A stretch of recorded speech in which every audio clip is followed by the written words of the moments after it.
So my friends, the mystery has come to an end. We got our clue 10 for the Flyway Puzzle Mystery Quilt from Cotton Cuts, and I want to share it with you. So let's take a look at how this quilt comes together.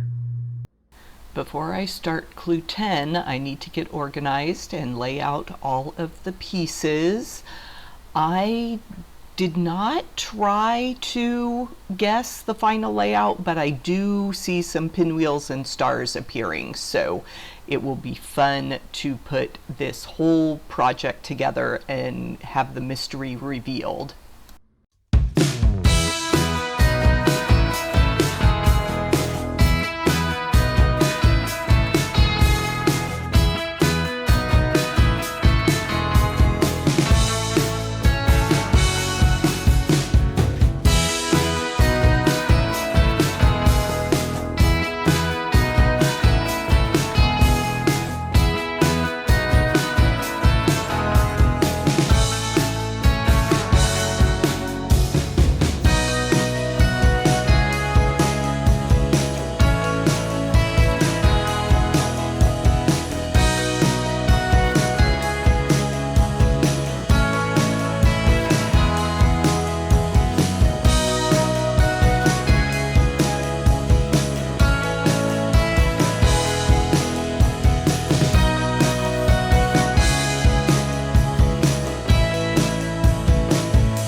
I had this fat quarter in my stash with little airplanes on it, which I thought fit the theme perfectly.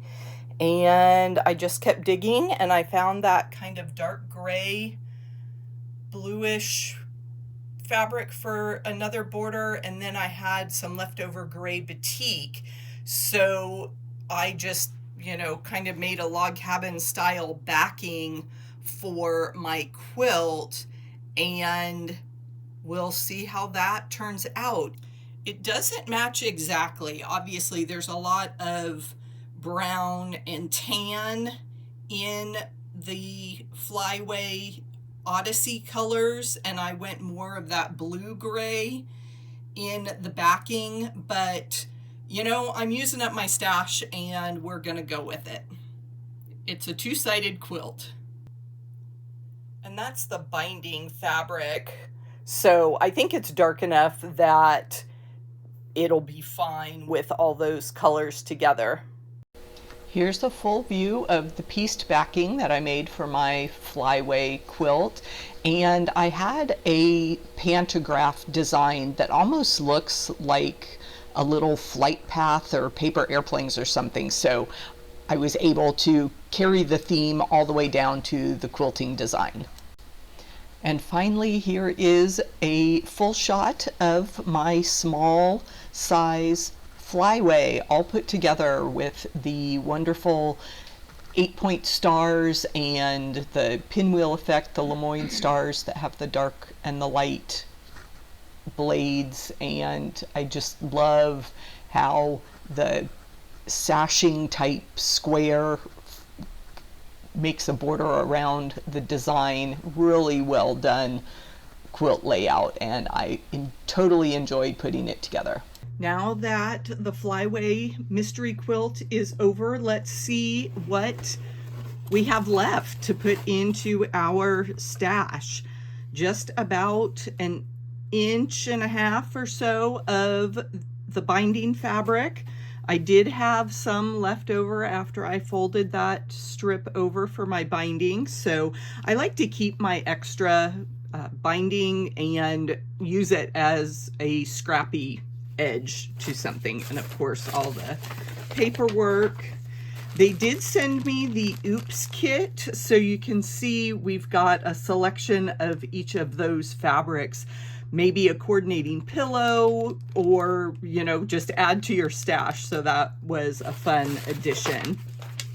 And our fun labels, I honestly forgot about these, and so I didn't get one sewn onto my quilt yet, but I suppose I could add that. Look at how cute these labels are. Perfectly imperfect, dream it, make it, and they have the Cotton Cuts logo. So these are intended to just sew as a little tab there on the back of your quilt. Look after me, stitched with love, and stitch by stitch. Great bonus gift there with your kit. And as always, we have our coloring blocks for the year, some retreat information, and I actually got a duplicate of Clue 1 because they wanted the ambassadors to have theirs ahead of time. So I got one package of Clue 1 separately from the full kit. And then just some extra, they must have sent me some extra squares. So lots of fun stuff to play with even after the mystery is over.